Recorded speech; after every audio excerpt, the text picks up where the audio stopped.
Here's how to use the Semrush link building tool. Now, if you're on Semrush and you wanted to analyze your website, you wanted to see your backlinks, how it compares to your competitors, and how you can build better backlinks, I'll show you how to do it. Now, my partner Semrush gave me this link. I would recommend just going to it. I'll put it in the description down below to get a free trial.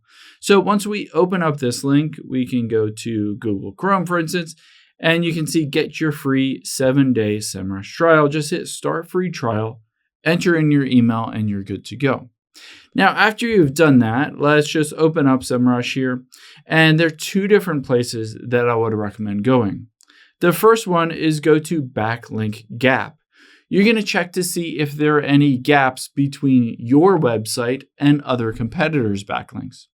So I'm just going to use a random gardening website here. So let's say gardeningknowhow.com. Now on here, I want to add competitors here. So Gardener's Path, and let's add some more here.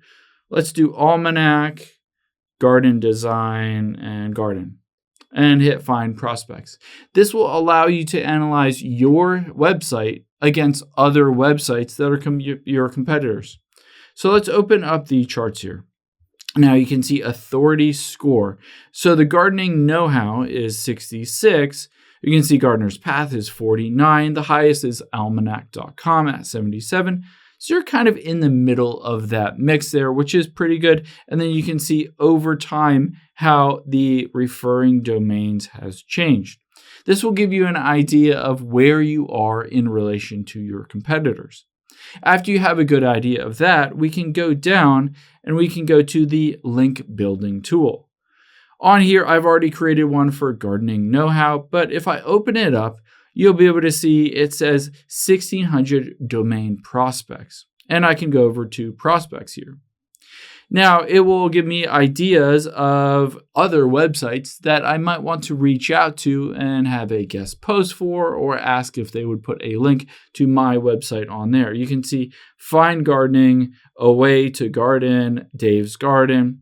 On any of these different ones, after you go to the website and check it out, and if you're happy with it, you can go to in progress.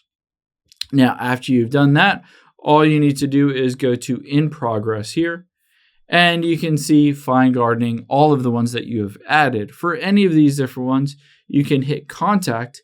And the nice thing is it will find that specific email address associated with that website. Usually does a really good job. And you can just have a template here to email that specific domain owner and ask them maybe for a collaboration. Maybe you want to write an article and they want to write an article, and you can link again to each other. Or maybe you just want to create some kind of project together where you both do some kind of gardening video or tutorial or something like that. Here, basically, you can set all that up to collaborate with that specific website, and maybe down the road, they will give you a backlink to your website and help out your website. I hope this helps. If it did, hit the like button down below and leave a comment if you have any questions. Thanks, guys.